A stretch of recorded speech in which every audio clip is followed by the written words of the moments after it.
కోట్లాది మంది అంబేద్కర్ రాబోతున్నారని బాబాసాహెబ్ అంబేద్కర్ గారు కలలుగన్న ఆ కోట్లాది మంది అంబేద్కర్ వారసులలో నేను ఒకరిని కావాలనే దృఢమైన సంకల్పం ఉన్నాను. కాబట్టి మరి ఇక్కడ మీ అందరికంటే చిన్న పిల్లవాడినైనా, మీ అందరికంటే వయసులో చిన్నవాడినైనా నిజాన్ని నిర్భయంగా మాట్లాడతా. కాబట్టి ఎవరికి భయపడాల్సిన పని లేదు. కాబట్టి మరణం అనేది మనందరితో పాటు నాకు ఉంటుంది. మరణించడం తర్వాత మనం ఎట్లా జీవించి ఉండాలనేటువంటి విషయాన్ని బాబాసాహెబ్ అంబేద్కర్ గారు చెప్తే, మరి పివి రావు గారు మరణించినప్పటికీ కూడా ఈరోజు అమలాపురం క్లాక్ టవర్ దగ్గర ఆయన మనందరి హృదయాల్లో జీవించి ఉన్నారని సమాజానికి చెప్పడానికి ఈ కార్యక్రమాన్ని చేసుకున్నాం.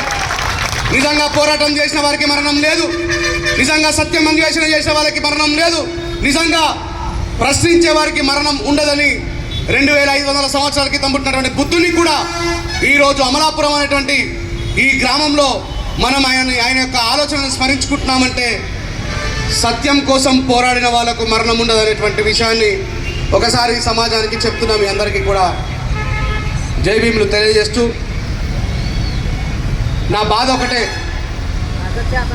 నా ఆవేదన ఒకటే, నన్ను మళ్ళీ పిలవకపోయినా సరే మీరంతా నా రక్త సంబంధికులు, నా జాతి బిడ్డలు, నా అన్నదమ్ములు కాబట్టి ఒక విషయం చెప్పిపోదామనే వచ్చిన.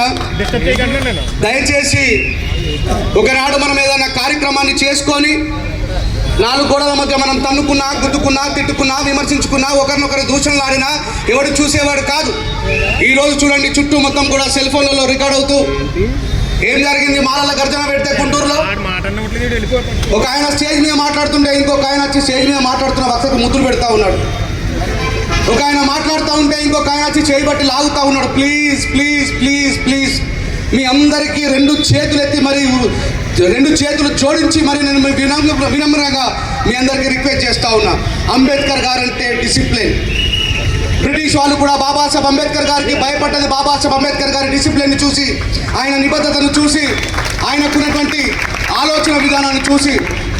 ఒకనాడు నేను పాట రాసిన, నేను పాట పాడిన ఆ పాటని విని హనుమంతుడు ఎలాగైతే లంకకు పోవడానికంటే ముందు ఆయనని ప్రేరేపితం చేస్తే ఎట్లాగైతే హనుమంతుడు బలవంతుడు అవుతాడో, నా పాటలు విన్నా, గదరన్న పాటలు విన్నా, ఎవరి పాటలు విన్నా మాలలం మే మాలలం అనగానే చాలా ఉత్ప్రేరకాలుగా మారుతున్నాం. మనందరి దగ్గర అన్నిటికంటే ముందు ఉండాల్సింది బాబాసాహెబ్ అంబేద్కర్ గారు తన జీవితంలో పాటించి చెప్పింది discipline more than to education.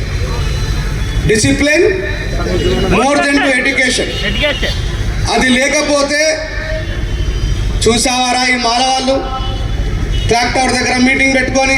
నా బాధ ఏంటంటే నేను కొంచెం పరిస్థితి చక్కబడ్డ తర్వాత అక్కడికి వెళ్ళి టీ తాగొద్దామని కిందికి దిగుతా ఉన్నా. పాపం అన్న వాళ్ళేమో పెద్ద మనుషులు, పెద్దవాళ్ళంతా కూడా తమ్ముడు రా అని లైన్లో నిలబడమని నన్ను పిలుస్తూ ఉంటే నా మీద ప్రేమ ఉండడం తప్పు కాదు, ఉన్మాదం ఉండదు. వాళ్ళు పెద్దవాళ్ళు పిలుస్తూ ఉన్నారు, నేను వచ్చింది దేనికి? పివిరావు గారికి నివాళులు అర్పించి ఏదో నాకు తెలిసిన 4 మాటలు మీతో పంచుకుందామనే కదా. మరి అక్కడి నుంచి నా చేయి పట్టుకొని లాగుతూ ఉన్నారు. ఇప్పుడు ఈ పెద్దవాళ్ళు ఏమనుకుంటారో చూసావా అనుకున్న కండకవరం. నిన్నగా మొన్న వచ్చిన పిల్ల నా కొడుకు వాళ్ళతో ఫోటోలు దిగుతాడా, మేము పిలిస్తే రాడా అని. మీరు ఏంట్రా రంజల్ రాయ్ చర్చలోకి పోతున్నాడు, మాతో ఫోటోలు దిగుతలేడు అని. ప్లీజ్ నన్ను మళ్ళీ పిలవకపోయినా సరే నేను బాధపడను. నాకు పని చేయడానికి చాలా ఫీల్డ్ ఉంది. మహారాష్ట్ర పోతా, కేరళ పోతా, కరీంనగర్ పోతా, ఆదిలాబాద్ పోతా, కర్ణాటక పోతా.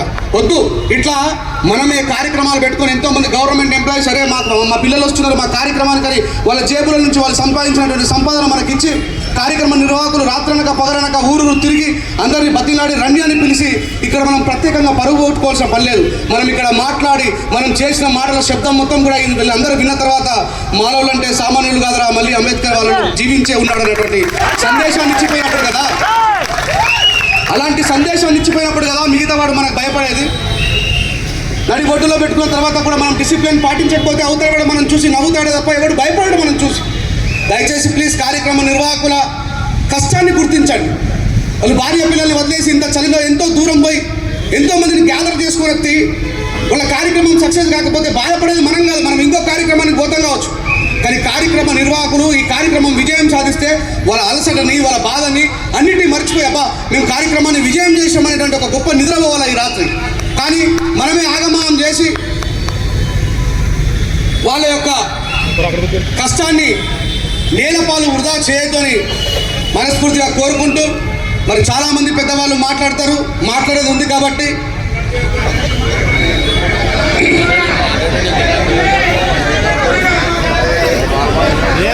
మా కార్యక్రమ నిర్వాహకులు నాకు చెప్పింది ఏంటి అంటే, మళ్ళా మధ్యలో నేను పిలుస్తాం రాజేష్. సరే, మీ అందరి మెజార్టీ మేరకు నేను మాట్లాడి ఇక్కడి నుంచి పోతాను. ఈరోజు పివి రావు గారి యొక్క ఆశయాన్ని, పివి రావు గారి యొక్క పోరాటాన్ని మాలలో ఇంత కష్టపడి ఏబిసిడి వర్గీకరణ రాజ్యాంగ విరుద్ధంగా జరగొద్దని ఎంతో మంది కష్టపడ్డప్పటికీ కూడా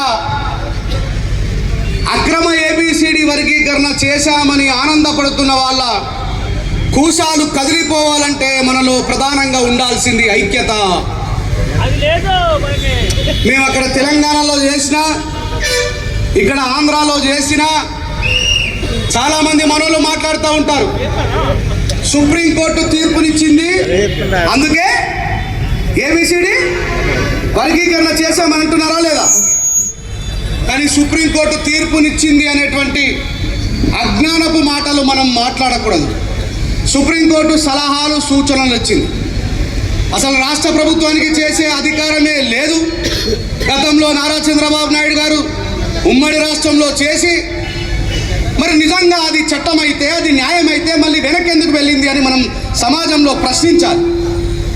నిజంగా న్యాయమైతే, చట్టబద్ధమైతే 2000లో చేసిన తర్వాత మళ్ళీ ఎందుకు వెనక్కి పోయింది?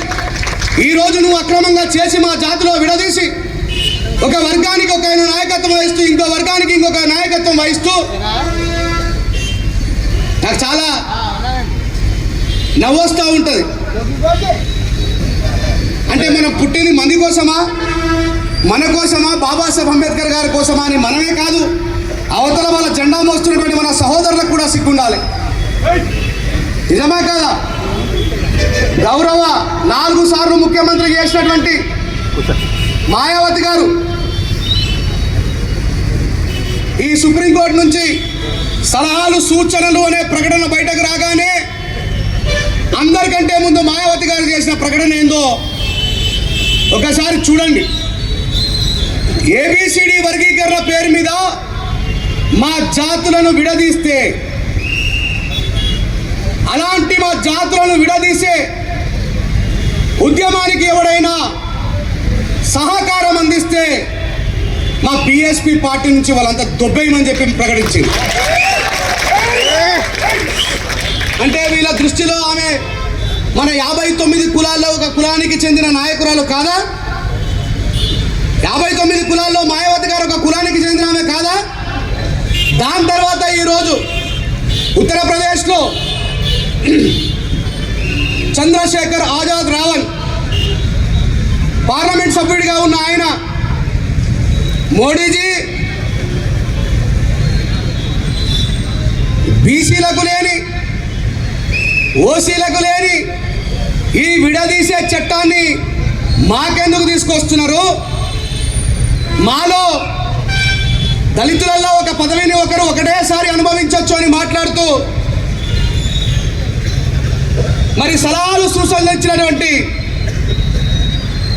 జస్టిస్ చంద్రచూడ్ గారు ఎన్నిసార్లు పదవి అనుభవించారని చెప్పి మాట్లాడిండు.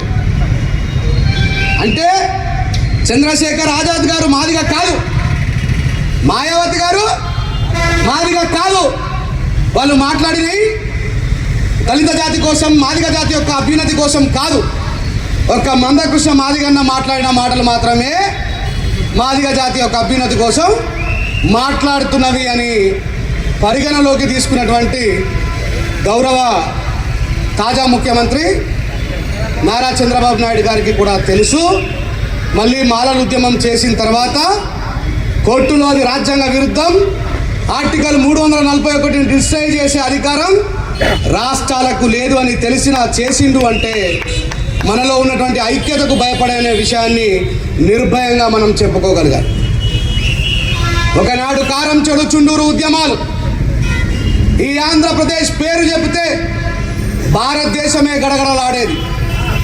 जिधर भी दम जो दम है, जो स्पिरिचुअल है, स्पिरिट है, जो डेर अंबेडकर इस कोई भी है इस मुल्क में वो आंध्रा में रहेगा అని చెప్పి మాట్లాడుకున్నారు. ఢిల్లీ నడిపోతున్నారు. దళితుల మీద ఎవరికైనా అన్యాయం జరిగితే ఈ భారతదేశపు గొంతుక ఉత్తరప్రదేశ్ తర్వాత ఆంధ్రప్రదేశ్ అనేటువంటి పేరుని తెచ్చుకున్నది ఈ వేళ ఈ గడ్డ. అందుకే వీళ్ళు కలిసి ఉంటే రాజకీయ అధికారానికి, దేనికి చాలా మంది ఏమంటారు మనల్లో, రాజ్యాధికారం. This is not Kingdom, this is democratic country. రాజకీయ అధికారమే, రాజ్యాధికారం కాదు. రాజు లేడు, ఆ రాజు దగ్గర నుంచి అధికారం తీసుకోవడానికి. మనము ఎక్కడ ఈ 59 కులాలలో పుట్టిన ఈ మాలామాదిగలు 57 కులాలకు నాయకత్వం వహిస్తూ మిగతా ఏ బీసీ కులాన్నైనా చేర్చుకొని పోరాటానికి వస్తే అక్కడ వాళ్ళ సామ్రాజ్యం స్థాపించబడుతుందని భయపడేటువంటి వ్యక్తులే మనల్ని విడదీశారు. సరే, ఇప్పుడు విడదీయబడ్డ వాళ్ళు రెండుగా ఏర్పడ్డాం. నేను కూడా ఎన్నడూ 20 సంవత్సరాల ఉద్యమంలో ఏ మాల స్టేజ్ మీదకి ఎక్కానని కూడా నేను మాల స్టేజ్ మీదకి ఎక్కాల్సినటువంటి అవసరాన్ని మందకృష్ణ గారు కల్పించారు. ఆయన మాలని 30 సంవత్సరాల నుంచి తిడుతున్నాడో లేదా, కానీ ఆయన కొత్తగా బాబాసాహెబ్ అంబేద్కర్ గారిని తిట్టడం, బాబాసాహెబ్ అంబేద్కర్ గారిని తప్పుపట్టడం స్టార్ట్ చేసింది. ఏమన్నాడు, నేను హక్కుల కోసం బీజేపీ వాళ్ళ దగ్గరికి పోవడం తప్పైతే అంబేద్కర్ గారు బ్రిటిష్ వాళ్ళ దగ్గరికి పోయింది హక్కుల కోసం. మరి దీన్ని మనలో ఎంతమందిని మనం ఎంతమందిని ఖండించాం? భారత రాజ్యాంగం ఎప్పుడొచ్చింది, భారతదేశానికి స్వాతంత్రం ఎప్పుడొచ్చింది, బాబాసాహెబ్ అంబేద్కర్ గారు బ్రిటిష్ వాళ్ళ దగ్గర, మరి ఇంకేం మాట్లాడాలను అనా వెళ్ళలేదు. అది ఇప్పుడు మనం దీన్ని ఖండించకపోవడం వల్ల, అంటే తెలంగాణలో ఒక సామెత ఉంటుంది, సత్యం చెప్పులేసుకొని బయటకు వచ్చేలోపు అసత్యం ప్రపంచమంతా తిరిగిందట. మనలో ఉన్నటువంటి మౌనం వల్లనే బాబాసాహెబ్ అంబేద్కర్ గారిని కూడా తులనాడేటువంటి పరిస్థితికి వచ్చారు. ఒక కత్తి పద్మారావు, ఒక బొజ్జ తారకం గారు, ఒక పివి రావు గారు, మరి వాళ్ళ తర్వాత వాళ్ళ వారసత్వాన్ని తీసుకొని ముందుకు రావాల్సినటువంటి బాధ్యతలో మనలో ఎంతమంది నెక్స్ట్ జనరేషన్ నాయకులు తయారయ్యారు? మరి తయారైన నాయకులు ఇప్పుడు ఎవడి పంచన చేరి ఎక్కడ బిచ్చమెత్తుకుంటున్నారనే విషయాన్ని మనం ప్రశ్నించుకోవాల్సిన అవసరం వచ్చింది. ప్రతి ఒక్కడు దళితులనే, అగ్రవర్ణాలోడు దళితులనే, మనోడు దళితులనే. ఒకనాడు పార్లమెంట్లో మాట్లాడినటువంటి మన నాయకులు, ఇక్కడే ఉన్నాడు అన్న కూడా, ఈరోజు మాట్లాడుతున్నారా? మన తెలంగాణ అసెంబ్లీలో ఒక చిన్న ఎగ్జాంపుల్ చెప్తా. తెలంగాణ అసెంబ్లీలో 31 మంది ఎస్సీ ఎస్టీ ఎమ్మెల్యేలు ఉన్నారు. ఎంతమంది అన్నా? 31 ఎస్సీ ఎస్టీ ఎమ్మెల్యేలు ఉంటే అమిత్ షా అనేటువంటి ఒక వ్యక్తి, ఆయన ఏమన్నా కారణ జన్ముడా? అమిత్ షా అనేటువంటి వ్యక్తి ఏమన్నా ప్రొఫెసరా? 2 సంవత్సరాలు గుజరాత్ నుంచి వెలివేతకు గురి కాబట్టి ఒక క్రిమినల్ అమిత్ షా గారు. పోలీస్ డిపార్ట్మెంట్లో ఎఫ్ఐఆర్ అయ్యింది, నేను చెప్తలే. ఆయన గుజరాత్ నుంచి వెలివేతకు గురి కాబట్టి ఆయన బాబాసాహెబ్ అంబేద్కర్ గారిని తులనాడుతూ ఉన్నారు. ఏమంటున్నారు? పార్లమెంట్ మే హర్ ఎంపీ ఆ रहा हुआ है, अंबेडकर अंबेडकर अंबेडकर अंबेडकर अंबेडकर बोलना एक फैशन हो गया. अगर इतना नाम भगवान की तुम लेते तो तुम्हारा जिंदगी स्वर्ग प्राप्त होता ना. భగవంతుని మొక్కే అధికారాన్ని బాబాసాహెబ్ అంబేద్కర్ గారే ఇచ్చిరయ్యా మాకు. ఆర్టికల్ 25 ఏం చెప్తా ఉన్నది? మమ్మల్ని గుళ్ళోకి రానియలే. మమ్మల్ని గుళ్ళోకి రానియకపోతే ఎవడైతే గుళ్ళోకి రానియలేడో వాన్ని ముట్టి మీద దాన్ని పోలీసు వాళ్ళు మా జాతులను గుళ్ళోకి తీసుకుపోమని చెప్పి హక్కునిచ్చింది బాబాసాహెబ్ అంబేద్కర్ గారు. అది బాబాసాహెబ్ అంబేద్కర్ గారు చట్టం చేసిపోతే అంబేద్కర్ పేరు తీసే బదులు దేవుడు పేరు మేమే తీస్తాం, దేవుడిని మొక్కే స్వేచ్ఛనిచ్చిన అంబేద్కర్ గారి పేరు కూడా మేమే తీస్తాం. దానికి చాలా మంది ఉద్యమకారులు అమిత్ షాకు వ్యతిరేకంగా నినాదాలు చేసిండ్రు, పోరాటాలు చేసిండ్రు.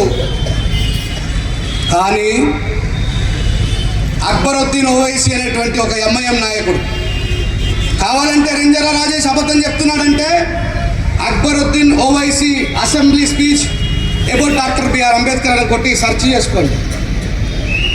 ఏ మేరే एससी एसटी भाई लोग, 31 लोग तुम असेंबली के अंदर बैठा हुआ बाबा साहब अंबेडकर की भिक्षा से इस तेलंगाना असेंबली में तुम बैठा हुआ अमित शाह बाबा साहब अंबेडकर को अपमान करते हुए तुम देखते हुए अभी मुंह बंद करके बैठे हो, थोड़ा तो भी शर्म करो అని ఆయనకిచ్చినటువంటి అవకాశంలో అక్బరుద్దీన్ ఏ విషయం అన్నాడు తెలుసా? अमित शाह ये 31 लोग मुंह बंद करके बैठा, बाबा साहब की दया, बाबा साहब भिक्षा से इधर बैठ के भी, लेकिन बाबा साहब अंबेडकर मेरा जिंदगी में मेरा सुपर हीरो है, मेरा रोल मॉडल है. अमित शाह उसकी जवाब मैं देता हूं, तुम ले लो అని ఏమన్నాడో తెలుసా? इस देश को बाबा साहब अंबेडकर स्वर्ग से कुछ कम नहीं बनाया. अगर स्वर्ग उधर है नहीं है हमको पता नहीं, इस मुल्क इस वतन ही हमारा स्वर्ग है, इस वतन को स्वर्ग बनाया बाबा साहब अंबेडकर అని చెప్పిండు. ఈడ కూడా ఎస్సీ ఎస్టీ ఎమ్మెల్యే లేరా? మన ఆంధ్రప్రదేశ్లో బాబాసాహెబ్ అంబేద్కర్ గారి భిక్ష వల్ల జగన్మోహన్ రెడ్డి గారు ఇచ్చినా, చంద్రబాబు నాయుడు గారు ఇచ్చినా, గౌరవ డిప్యూటీ సీఎం పవన్ కళ్యాణ్ గారు ఇచ్చినా అది వాళ్ళు ఇచ్చినట్ట, బాబాసాహెబ్ అంబేద్కర్ గారు ఎస్సీ రిజర్వ్ కాన్స్టిట్యూన్సీ ఇచ్చినట్ట? మరి బాబాసాహెబ్ అంబేద్కర్ గారు వాళ్ళని ఆ ప్లేస్ లో ఎందుకు కూర్చుండబెట్టిండు? ఓ బిడ్డల్లారా, మీరు కనీసం మీ సార్లకి ఓహోలు జేజేలు ఎట్లాగైతే కొడతారు కానీ నేను ఇచ్చిన ఈ సీట్లలో కూర్చున్న మీరు మీ జాతులకు అన్యాయం జరిగినప్పుడు నోరు తెరవమని చెప్తే నోట్లకు బందీఖానా పెట్టుకున్నటువంటి ఎస్సీ ఎస్టీ ఎమ్మెల్యేలు మన అసెంబ్లీలో కూర్చున్నారు.